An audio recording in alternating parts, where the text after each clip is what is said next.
Sain OO, tasain OO, yang artinya halo Urbaners dimanapun kalian berada, bagaimana kabarnya? Kembali lagi bersama saya John, Still in the House, sebuah film tentang tema perundungan yang kembali akan membangkitkan jiwa-jiwa adrenalin Anda semua, di mana sang tokoh utama di film ini tentu saja akan menderita di awal sehingga membuat kita semua menjadi emosi. Nah, yang menarik dari film bertema seperti ini adalah perjuangannya untuk bisa lepas dari perundungan tersebut, dan cara dia membalaskan para perundung itulah yang menjadi daya tarik film bertema seperti ini. Penasarin? Langsung saja pasang handsfree, simetriskan pusar rebahan, kencangkan celana dalam, selamat menonton dan cekicrot. Get it when I get back.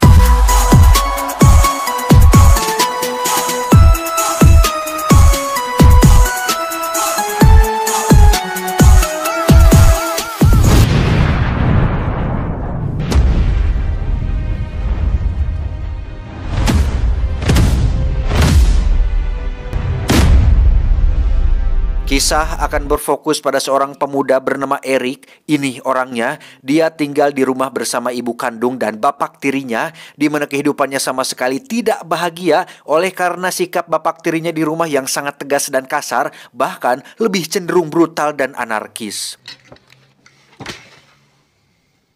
Contohnya ketika mereka sedang makan malam, Eric tak sengaja menjatuhkan sendoknya sehingga si koplok bapak tiri ini sekonyong-konyong menampar wajah Eric dan memintanya masuk ke kamar setelah makan untuk mendapatkan hukuman kedisiplinan, yaitu dicambuk di bagian punggung.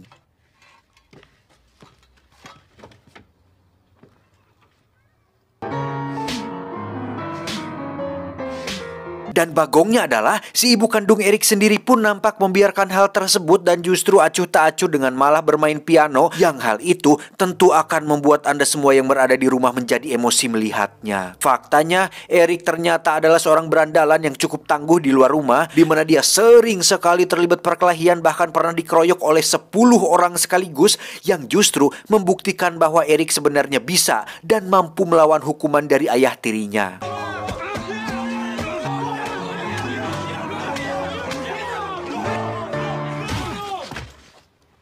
Dan alasan kenapa Eric selalu menerima siksaan dari ayah tirinya adalah oleh karena masih menghormati sang ibu kandung, di mana dia pernah berjanji kepada mendiang ayahnya atau ayah kandungnya untuk selalu menuruti perintah bunda dan jangan culangung kepada orang yang lebih tua. Akibat tindakan brutal yang sering dilakukannya, Eric pun dikeluarkan dari sekolahnya, dan ini jelas bukan yang pertama kalinya bagi Eric, dan untuknya ini bukanlah masalah yang besar. Förstår du vad jag säger?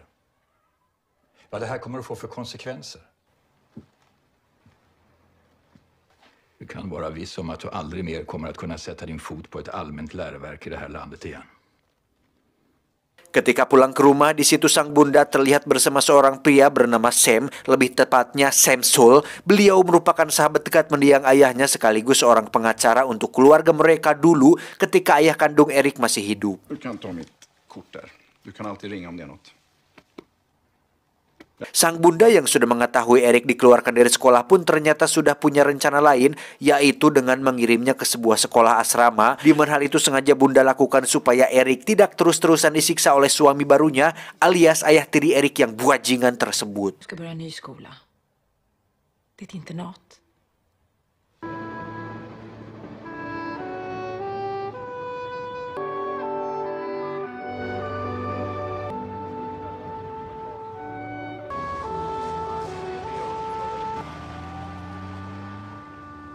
Sampailah Eric di kamar asramanya. Di situ ada seorang murid pintar bernama Pierre. Ini babangusnya. Pierre menjelaskan bahwa meskipun sekolah ini nampak terhormat dan memiliki nama baik di kalangan masyarakat, ternyata di dalamnya tidak lebih busuk dari sekolah Suzuran dan Hausen, karena setiap murid ditempatkan dan diposisikan berdasarkan kelas-kelas sosial dan strata ekonomi mereka masing-masing.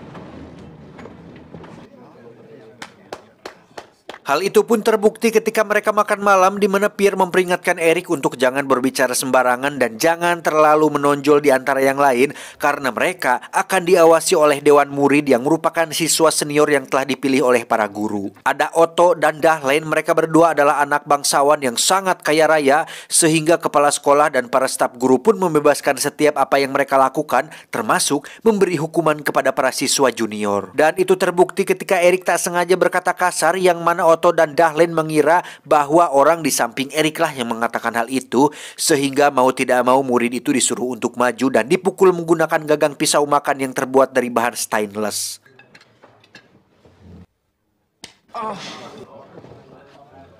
Selesai makan, Pierre pun mengajak Erik untuk merokok di belakang semak-semak, yang mana hal itu sebenarnya sangat dilarang di sekolah. Tetapi yang namanya mulut sudah asem, apalagi setelah makan, tentu sebat adalah kenikmatan tersendiri bagi seorang perokok aktif. Glöm inte tallbarren. Jag sa att du inte luktar.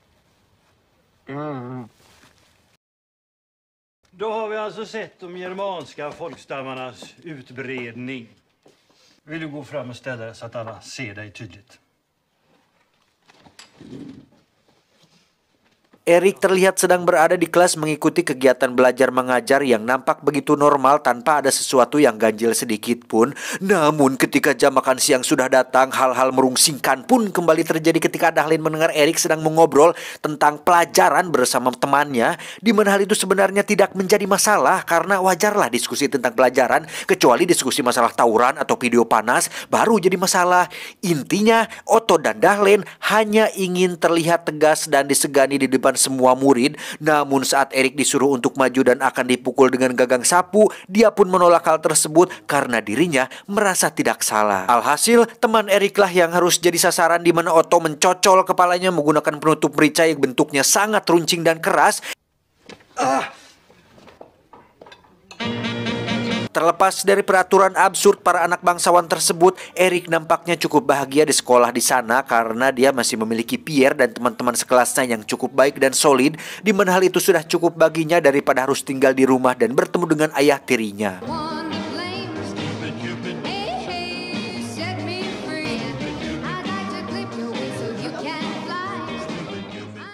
Singkat cerita, Erik pun menemui beberapa atlet renang di sekolah berharap bisa bergabung bersama mereka, karena perlu diketahui bahwa walaupun Erik adalah mantan berandalan dan sangat badung sekali, dia ternyata punya bakat terpendam sebagai seorang perenang handal. Dan setelah dites, Erik ternyata bisa berenang mengalahkan rekor tertinggi di sekolah ini, dan dia resmi bergabung dengan tim perenang sekolah untuk mengikuti kejuaraan sekolah yang diadakan setiap setahun sekali. Hal itu pun justru mendapat pertentangan dari Pierre, di mana Erik seharusnya jangan terlalu menonjol atau berprestasi di sekolah ini karena para dewan murid sekolah seperti Otto dan Dahlen tidak akan suka dengan murid baru yang terlalu menonjol di antara yang lain. Coba teman-teman rebahaners bayangkan, mau berkembang gimana coba jika para murid dibatasi bakat dan prestasinya? Membagongkan, bukan? När man sticker ut desto bättre. Tycker jag ska göra? Simma långsammare. Tak lama Erik pun dipanggil ke markas para dewan murid, yang di situ sudah ada Dahlen yang langsung menyuruh Erik untuk menyemir sepatunya. Namun saat mengetahui jika dirinya harus membersihkan sepatu kotor milik semua dewan murid, Erik pun menolak perintahnya dan pergi begitu saja. Vad fan ska vi göra med honom? Ta det lugnt, Dahlen. Han är ny. Sebelum tidur, Erik pun menyampaikan sesuatu kepada Pierre bahwa dia sangat senang dan berterima kasih sudah mau menjadi temannya, karena di sekolah sebelumnya bahkan di rumahnya sendiri tak ada satupun orang yang benar-benar mau mendengar keluh kesahnya, memperhatikannya, dan mau menjadi sahabat dekatnya. Det är den enda vän jag haft på det här plugget. Esoknya ketika mereka berdua sedang berjalan, Erik tak sengaja bertabrakan dengan si Dahlen, di mana Erik disuruh untuk meminta maaf, tetapi karena dirinya tidak merasa bersalah, maka Erik pun ditantang untuk bertarung di dalam ring yang menjadi tradisi di sekolah tersebut. Pierre pun menjelaskan bahwa pertarungan ring ini adalah diadakan untuk memberi pelajaran kepada para murid pembangkang, di mana murid kelas bawah tidak akan pernah diberi kesempatan untuk membalas pukulan, oleh karena mereka semua bermain secara keroyokan dan para penonton dipaksa untuk mendukung murid senior dan para dewan.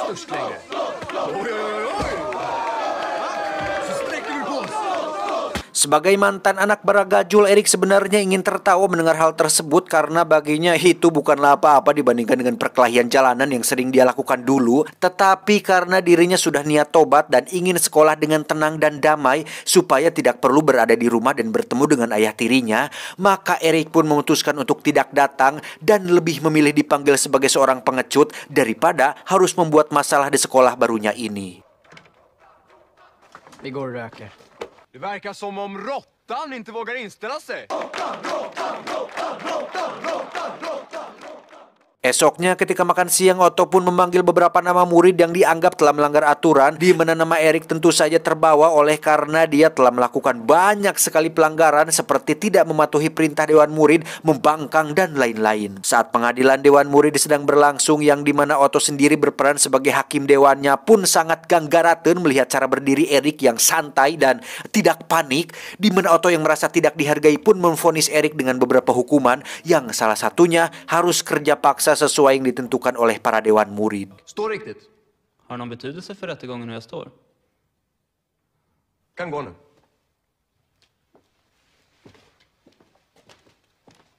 Erik pun diwajibkan menggali tanah di area sekolah, di mana hal itu diterima oleh Erik asalkan setelah semua ini dia bisa belajar dengan tenang dan damai tanpa terlibat masalah apapun lagi. Namun setelah dia selesai menggali, Dahlen pun menyuruh Erik untuk mengurungkan tanahnya lagi, dan itu sangat tidak puguh sekali.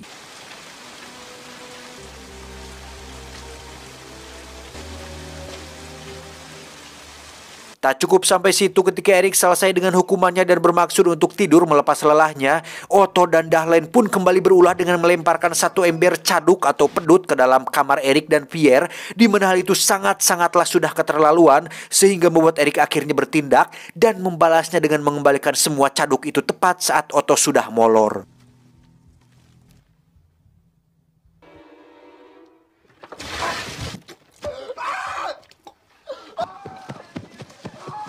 Esok paginya ketika jam sarapan, Erik pun dengan sengaja mengatakan bahwa sepertinya ada bau podol di sekitar sini. Hal itu tentu membuat Otto naik pitam, lantas dipanggillah Erik ke depan untuk kemudian ditonjok habis-habisan sampai berdarah, yang hal itu sama sekali tidak dirasakan oleh Erik si anak baragajul ini.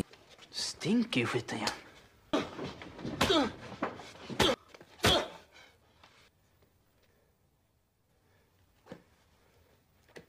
Beberapa minggu setelah kejadian itu, tepat saat hari Natal, Erik pun pulang kembali ke rumah dengan rasa yang agak hoream, di mana saat ayah tirinya melihat nilai C untuk tingkah laku, Erik pun kembali mendapat cambukan darinya yang lagi-lagi akan membuat kita semua menjadi emosi. Hur många vill du ha, Erik? Det kanske hänger ihop med de här permissionsförbuden du har fått. Då är vi vänner igen. Setelah hari libur Natal sudah usai, Erik pun kembali ke asrama, di mana Pierre memberikan sebuah buku tebal karangan Tatang Sutarma supaya hidupnya tercerahkan, dan perhatian tersebut cukup membuat Erik bahagia. Namun saat jam sarapan esok paginya, Erik kembali harus dibuat rungsing ketika Otto memanggil Pierre secara tidak puguh-puguh, dan karena tidak merasa melakukan kesalahan, Pierre pun menolak perintah tersebut. Alhasil, Otto dan Reng-Rengan pun mendatangi kamar mereka dan mengencingi kasur Pierre, lantas dibawalah Pierre ke markas para dewan untuk menelanjanginya dan akan dihukum dengan dicocol menggunakan sebatang rokok, oleh karena baru-baru ini mereka baru mengetahui bahwa Pierre suka merokok secara diam-diam. Tak ingin teman dekatnya teraniaya, Erik pun menawarkan diri untuk menggantikan Pierre, di mana Dahlen yang basicnya tidak bernyali pun terlihat sangat tegang dan keringat panas dingin ketika dirinya mencocol puntung rokok ke dada si Erik.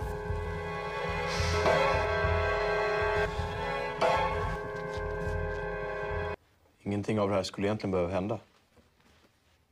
Esoknya, Pierre terlihat sedang duduk sendiri setelah Otto dan Dahlen mengundangnya untuk bertarung di dalam ring, di mana Pierre mengatakan bahwa semua ini dilakukan semata-mata untuk mendapatkan Erik dengan cara menumbangkan teman terdekatnya, sehingga Erik mau tidak mau akan menurut dan tunduk kepada setiap perintah dari para dewan murid di sekolah. Saat Pierre dihajar oleh Otto dan Dahlen, Erik terlihat sangat ingin memukul babangus mereka berdua, namun karena dia tidak ingin mendapat masalah dan dikeluarkan dari sekolah untuk kesekian kalinya, Erik dengan sangat berat hati hanya diam saja melihat sahabat dekatnya dihajar habis-habisan sampai tak berdaya.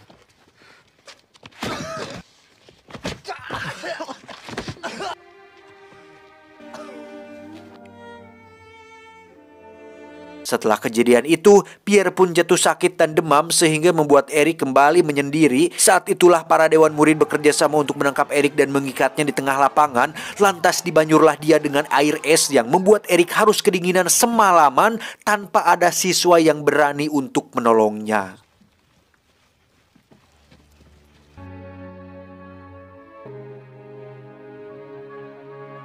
Esok paginya, ketika Erik sudah dilepaskan dari ikatannya, dia pun kembali harus dibuat nalangsa tatkala mendapati sebuah surat yang ditulis oleh Pierre yang intinya Pierre memilih untuk keluar dari sekolah ini di mana dia sudah tidak sanggup terus-terusan dibully oleh Otto dan Dahlén yang secara tidak langsung membuat Erik merasa bersalah karena gara-gara dirinya lah Pierre harus menjadi korbannya. Tak hanya itu, semua siswa termasuk para guru pun menyalahkan Erik atas keluarnya Pierre, di mana dia dianggap sebagai biang kerok yang membuat seseorang yang pintar seperti Pierre harus keluar dari sekolah terhormat ini. Men ni har betett er som djur. Som asgamar. Det är ovärdigt. Karena sudah tak tahan lagi, Erik pun mendatangi Dahlén dan mengajaknya untuk bertarung di ring, di mana hal itu sangat membuat para dewan bahagia karena akhirnya bisa membuat Erik menyerah dan mau diberi pelajaran oleh mereka semua tanpa tahu bahwa sebenarnya Erik sudah lama ingin melakukan hal ini. Vi kan börja. 2 lawan 1 bagi Erik ini tidak lebih dari sekedar upil kering di hidung Samsul karena selain mereka semua tidak memiliki pengalaman bertarung di jalanan, Erik sudah sangat gatal sekali ingin membogem babangus mereka semua dan membalaskan rasa sakit yang sudah diterima oleh Pierre.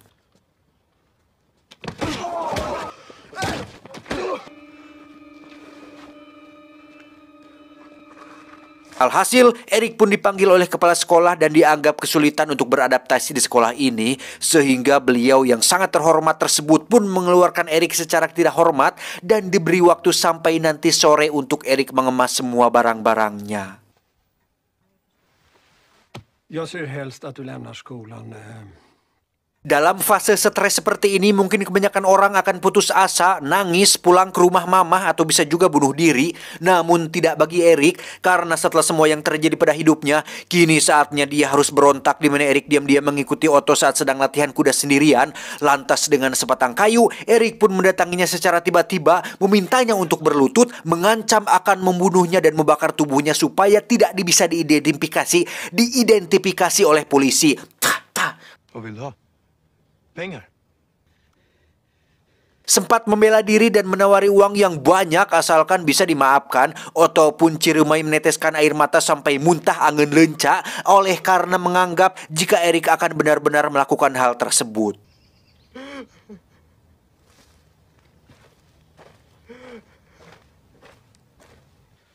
Faktanya, Erik hanya ingin menggertak Otto, mengalahkan mentalnya dan membuat dia sadar bahwa apa yang dilakukan dia dan teman-temannya selama ini telah merenggut begitu banyak siswa berprestasi yang seharusnya bisa sukses, malah menjadi seseorang yang tidak berarti akibat tindakan tidak bermoral mereka semua.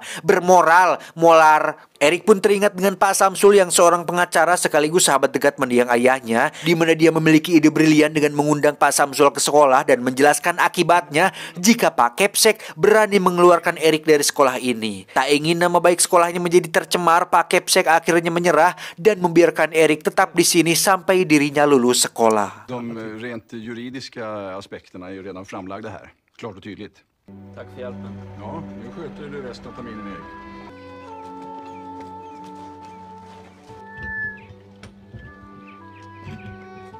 Singkat cerita, setelah upacara pelulusan sekolah selesai, Erik pun pulang kembali ke rumahnya, di mana si ayah tiri Bagong ini masih saja tetap rese dengan memintanya untuk dicambuk setelah makan malam. Namun betapa terkejutnya si ayah tiri ketika Erik sekarang sudah berani menatap wajahnya. Bahkan saat akan menyiksanya, Erik pun menyuruh ibundanya untuk menunggu di luar. Lantas dengan lantang Erik mengatakan bahwa dalam waktu setengah jam lagi, si ayah tiri akan berada di rumah sakit dengan tulang rusuk yang patah, mata bocok satu, kulit punggung mengelupas, serta tulang tempurung lutut yang akan pindah ke bagian belakang. Mendengar hal itu, tentu si ayah tiri ini langsung menelan ludah karena kena mental, yang memang jika diadu berkelahi dengan Erik pun kemungkinan menangnya hanya 5% saja. Sista gången. Sen aldrig mer.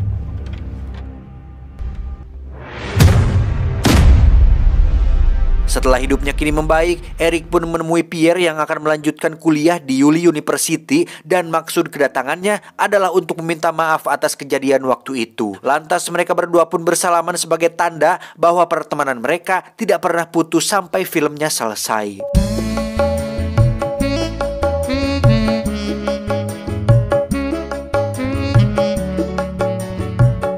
Tamat, ending yang cukup mengotokkan. Secara keseluruhan film ini masuk dalam kategori film yang biasa-biasa saja, hanya menceritakan tentang seorang murid baru yang mendapatkan bullying dari beberapa siswa senior.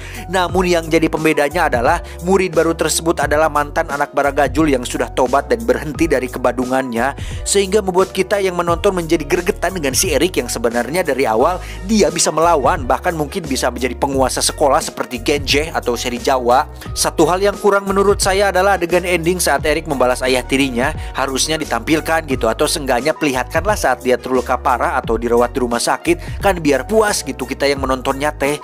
Karena mohon maaf sebelumnya, bukan bermaksud menghina, tapi bebenguk si ayah tiri ini memang kalau dilihat-lihat ngeselin juga loh, rasa ingin ditabok gitu bebangusnya teh. Tapi terlepas dari itu, keren lah aktingnya dapet. Pesan yang bisa kita ambil dari film ini adalah kamu tidak akan pernah mencapai tempat yang lebih tinggi jika kamu selalu menjatuhkan seseorang. Saya John, mewakili direksi yang bertugas, mengucapkan terima kasih dan sampai jumpa di video selanjutnya. Adios, pernikahan anak marmut. Cut cut cut cut. Buat kalian sehat-sehat selalu. Selalu aja pasti gitu. Kalian pasti ngomongnya gitu. Si John kebiasaan di akhir ngomongnya sehat mulu. Ya apalagi atuh bro kalau bukan sehat. Yang penting mah sehat, cuma banyak uang, sukses kalau nggak sehat mah. Kan yang penting mah sehat. Caranya untuk mencapai kesehatan itu ya istirahat cukup, makan, olahraga. Itu yang bisa saya ingetin. Kurang-kurangin ngerokok, kalau bisa mah jangan. Cuman kalau untuk saya udah terlanjur. Saya mau ngopi dulu, saya tuh belum makan sebenarnya tapi pengen ngopi gitu. Kalau saya tuh ngopi biasanya kopi kapal api. Entahlah kalian semua suka nggak gitu. Kopi kapal api itu enak, tidak terlalu manis. Teman-teman saya, bukan teman-teman saya sih, ada beberapa lah suka Indo Cafe kalau nggak salah. Iya, Indo Cafe. Indo Cafe buat saya, Indo Cafe terlalu keras gitu ke lambung. Saya tuh suka modal kalau habis minum Indo Cafe itu. Jadi gitu, suka sakit perut. Saya malah kapal api aja lah, yang enak-enak aja. Kalau enggak ABC susu tuh ringan lah untuk buat lambung saya yang lemah. Kalau yang kuat mah pasti ini. Tapi yang lebih enak tuh ada bro, satu lagi yang enak kopi itu ginseng CNI. Tahu nggak? Aduh ya ingat. Kalian pada tahu nggak ya itu? Ada nggak ya di daerah kalian? Suka ada sih di Alpa sama Indo mah nggak jual perasaan. Ada di beberapa swalayan lah dijual ginseng. Kalau tahu mah kopi ginseng CNI itu dari MLM dulu mah ada kan CNI. Itu enak itu, manisnya tidak terlalu manis, ada pahit-pahitnya gitu. Duh enak pisan eta teh euy. Sambil ngerokok, sambil ngebala-bala menggehu sama pisang goreng. Aduh, ajib sekali. Aduh, saya jadi pengen. Saya mau ke warung dulu lah. Warung Teh Yuli. Wow, Teh Yuli. Aduh, Teh Yuli. Sudahlah dulu ya. Saya mau ngopi dulu ya. Ingat, jangan lupa ngopi juga buat kalian semua. Tapi jangan terlalu sering. Nanti lambung kena. Oke? Sehat-sehat. Sukses selalu.